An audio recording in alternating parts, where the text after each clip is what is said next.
Hi hello everyone.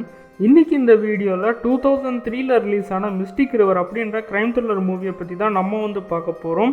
இந்த படத்தில் நடிச்சிருக்காங்க Sean Penn, Tim Robbins, Kevin Bacon and Emmy Rossum. And இந்த ஃபிலிமை டைரக்ட் பண்ணியிருக்காரு கிளின்ட் ஈஸ்ட்வுட். ஸோ இந்த படத்தோடைய ஸ்டோரி என்ன அப்படின்றத நம்ம இப்போ பார்த்துடலாம். இந்த படத்தோடைய ஸ்டோரி 1975 நடக்கிற மாதிரி காட்டுவாங்க. படத்தோடைய ஸ்டார்டிங்கில் ஜிம்மி, ஷான் அண்ட் டேவுங்கிற 3 சின்ன பசங்க அவங்க வீட்டுக்கு ஆப்போசிட்டில் இருக்கிற ஒரு ஏரியாவில் போய் ஹாக்கி விளையாடிட்டு இருப்பாங்க. இவங்க 3 பேருக்கும் வயசு 11 அல்லது 12 இருக்கும்.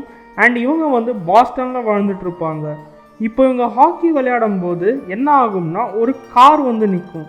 அந்த கார்லேருந்து ஒருத்தர் இறங்கி வருவார். அவர் பார்க்குறதுக்கு போலீஸ் மாதிரி இருப்பார். இப்போ அந்த போலீஸ் மாதிரி இருக்கக்கூடிய நபர் இவங்க 3 பேர்கிட்ட என்ன கேட்பாருன்னா, யார் நீங்கள், என்ன பண்ணுறீங்க அப்படின்னு கேட்பாரு. அதுக்கு ஜிம்மியும் ஷானும் எங்கள் வீடு இங்கே தான் இருக்குது அப்படின்னுவாங்க. ஆனால் டேவ் மட்டும் என்ன சொல்லுவார்னா, என் வீடு கொஞ்சம் தள்ளி இருக்குது அப்படின்னுவார். இதுக்கப்புறம் என்ன ஆகும்னா போலீஸ் மாதிரி இருக்கக்கூடிய அந்த நபர் பயங்கரமாக டென்ஷன் ஆகிடுவார். டென்ஷன் ஆகிட்டு டேவ் கிட்ட என்ன சொல்லுவார்னா, நீ உடனே என் கூட வந்தாகணும், நான் உங்கள் அம்மா கிட்ட போய் உன்னை பற்றி கம்ப்ளைண்ட் பண்ண போகிறேன்னு சொல்லுவார். அப்படி சொல்லி அவர் டேவை கடத்திட்டு போயிடுவார். டேவை காட்டுக்கு நடுவில் இருக்கக்கூடிய ஒரு பங்களாவில் வச்சு பயங்கரமாக சித்திரவதை செய்வார். கடத்தப்பட்ட 4 நாளுக்கு அப்புறம் டேவ் அந்த கொடூரமான மனிதர்கிட்டேருந்து தப்பிச்சிடுவார். அவ்வளோதாங்க, இந்த சீக்வன்ஸ் இங்கே முடிஞ்சிடும். இதுக்கப்புறம் என்ன ஆகும்னா 25 வருஷத்துக்கு அப்புறம் நடக்கிற சீக்வன்ஸை இவங்க காட்டுவாங்க. இப்போ ஜிம்மி, ஷான் அண்ட் டேவுக்கு நடுவில் இருக்கக்கூடிய அந்த ஃப்ரெண்ட்ஷிப் லெவல் கம்மியாக இருக்கும். அண்ட் ஜிம்மி தான் இந்த படத்தோடைய ஹீரோ. அவருக்கு 2 ஒய்ஃப் இருப்பாங்க அண்ட் 3 டாட்டர்ஸ் இருப்பாங்க. அவருடைய மூத்த டாட்டருடைய பேர் கேட்டி. ஜிம்மிக்கும் அவருடைய ஃபர்ஸ்ட் ஒய்ஃப்க்கும் பிறந்தவங்க தான் கேட்டி. ஜிம்மி ஒரு திருட்டு கேஸ் காரணமாக ஜெயிலுக்கு போயிட்டு வந்திருப்பார். ஜெயிலுக்கு போயிட்டு வந்ததுக்கப்புறம் ரொம்பவே அமைதியான ஒரு வாழ்க்கையை வாழ்ந்துட்டு இருப்பார். அவர் என்னதான் அமைதியான ஒரு மனிதராக இருந்தாலுமே ஏதாவது ஒரு பிரச்சனைனா ரொம்பவே குவிக்காக அக்ரெசிவ் ஆகிடுவார். இப்போ டேவும் பெரியாளாக இருப்பார். அவருக்கு ஒரு சன் இருப்பார். அவரால் அவருடைய சைல்ட்ஹுட்டில் நடந்த ட்ராஜிக் ஈவெண்ட்லேருந்து ஓவர் கம் பண்ணி வர முடியாத நிலைமையில் இருப்பார். இதுக்கப்புறம் ஷான் என்ன பண்ணிகிட்டு இருப்பார்னா, போலீஸ் டிபார்ட்மெண்ட்டில் ஒரு டிடெக்டிவாக ஒர்க் பண்ணிகிட்டு இருப்பார். ஜிம்மியோடைய டாட்டரான கேட்டி பிரெண்டன்றவரை லவ் பண்ணிகிட்டு இருப்பாங்க. கேட்டியும் பிரெண்டனும் ரிலேஷன்ஷிப்பில் இருக்கிற விஷயம் கேட்டியோடைய ஃபாதரான ஜிம்மிக்கு தெரியாது. கேட்டி ஜிம்மி கிட்ட ஏன் சொல்லியிருக்க மாட்டாங்கன்னா, கேட்டிக்கு தெரியும் ஜிம்மி இந்த விஷயத்தை தெரிஞ்சுக்கிட்டாருன்னா பயங்கரமாக டென்ஷன் ஆகிடுவார்னு. ஸோ இப்போ கேட்டி பிரெண்டன் கிட்ட என்ன சொல்லுவாங்கன்னா, நம்ம லாஸ் வெகாஸ் போயிடலாம், லாஸ் வெகாஸ் போனதுக்கப்புறம் நிம்மதியான ஒரு வாழ்க்கையை நம்மளால் வாழ முடியும்னு சொல்லுவாங்க.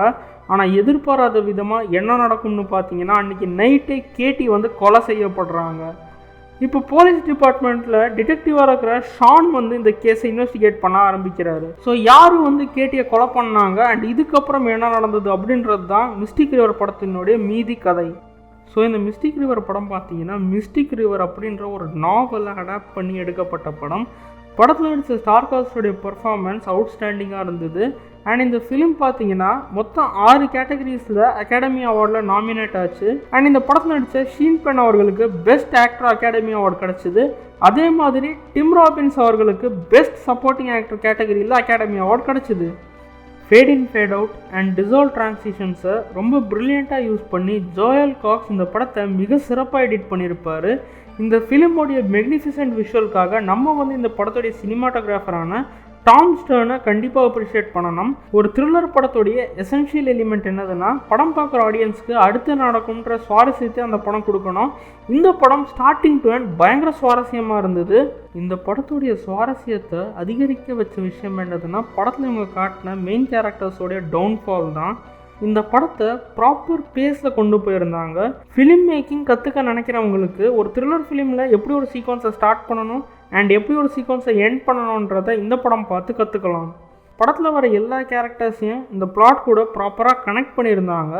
இந்த படத்தோடைய மியூசிக் டைரக்டர் அண்ட் டைரக்டரான கிளின்ட் ஈஸ்ட்வுட் அவர்களுக்கு ஒரு ஹேட்ஸ் ஆஃப் சொல்லியே ஆகணும். ஸோ ஓவராலாக மிஸ்டிக் ரிவர் படத்தை பற்றி சொல்லணும்னா well written and well made crime thriller மூவின்னு சொல்லலாம். சப்போஸ் நீங்கள் மிஸ்டிக் ரிவர் படம் பார்த்துருந்தீங்க அப்படின்னா உங்களோட ஃபீட்பேக்கை கீழே கமெண்ட் செக்ஷனில் கமெண்ட் பண்ணுங்கள். அண்ட் இந்த வீடியோ உங்களுக்கு பிடிச்சிருந்தா மறக்காமல் லைக், ஷேர் அண்ட் சப்ஸ்கிரைப் பண்ணுங்கள். தேங்க்யூ.